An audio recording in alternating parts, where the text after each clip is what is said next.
এলেন, দেখলেন, বদলে দিলেন। ডক্টর ইউনূসের 10 মাসের সময়টাকে এভাবে ব্যাখ্যা করা যায়। তবুও ডক্টর ইউনূসের থাকা না থাকা নিয়ে আশঙ্কার শেষ নেই। 10 মাসে তিনি কি কি করেছেন সে সম্পর্কে বিস্তারিত জেনে নিন। ভারতের সঙ্গে সাম্যতার সম্পর্ক।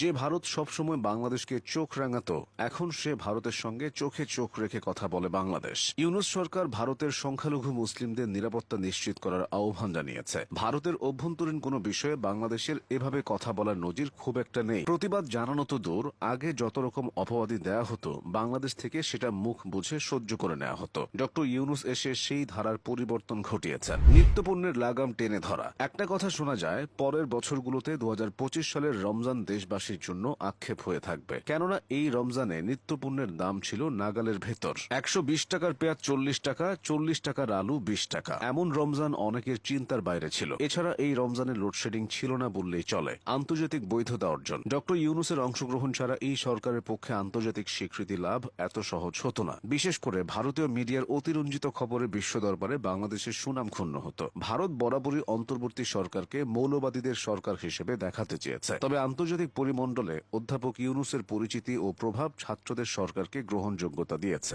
অর্থনীতি ও ব্যাংকিং খাতকে টেনে তোলা। বিগত বছরগুলোতে বাংলাদেশ থেকে এত বেশি টাকা পাচার হয়েছে যে কিছু ব্যাংকের কোমর ভেঙে গেছে। তাই ডক্টর ইউনূসের সামনে সবচেয়ে নড়বড়ে খাত ছিল দেশের অর্থনীতি ও ব্যাংকিং খাত। তিনি যেহেতু অর্থনীতির মানুষ, তাই অর্থ উপদেষ্টার নেতৃত্বে ব্যাংকিং সেক্টরের বিপর্যয়গুলো ভালোভাবে সামাল দিতে পেরেছেন। রিজার্ভের পতন রোধ করা গেছে। অন্যান্য বিদেশি মুদ্রার বিপরীতে বাংলাদেশের টাকার মান এখন মোটামুটি স্থিতিশীল। সব মিলিয়ে দেশের ব্যাংকিং সেক্টরটা স্বাভাবিক নিয়মে এগিয়ে যাচ্ছে। প্রতিরক্ষা খাতে বাজেট বাড়ানো। এবার ইতিহাসের সেরা প্রতিরক্ষা বাজেট পেতে চলেছে বাংলাদেশ। দেশের প্রতিরক্ষা খাতে বরাদ্দ বাড়ছে রেকর্ড 50 থেকে 55 হাজার কোটি টাকা। এনটিভি এমনটি বলছে। বাংলাদেশের নৌ সেনা ও বিমান বাহিনীতে পর্যাপ্ত বাজেট নেই, এ কথা সবার জানা। বর্তমান বাজেটের 50% চলে যাচ্ছে বেতন, খাদ্য, পোশাক ও আবাসনে। আধুনিক সামরিক সরঞ্জাম কেনা অনেকটা বিলাসিতার মতো। তাই সরকারি টাকার পাশাপাশি বিদেশি ঋণ ও প্রযুক্তি বিনিময়ের মাধ্যমে বাজেট বড় করার কথা ভাবা হচ্ছে। এতে বাংলাদেশ যেমন মাথা তুলে দাঁড়াতে পারবে, তেমনি বিপদের সময় নিজেকে রক্ষা করতে পারবে। সীমান্তে পিঠ নয়, মুখ দেখানো। গত 1.5 দশকে বাংলাদেশ ভারত সীমান্তে বিজিবি পিঠ দেখিয়েছে বলে অনেকে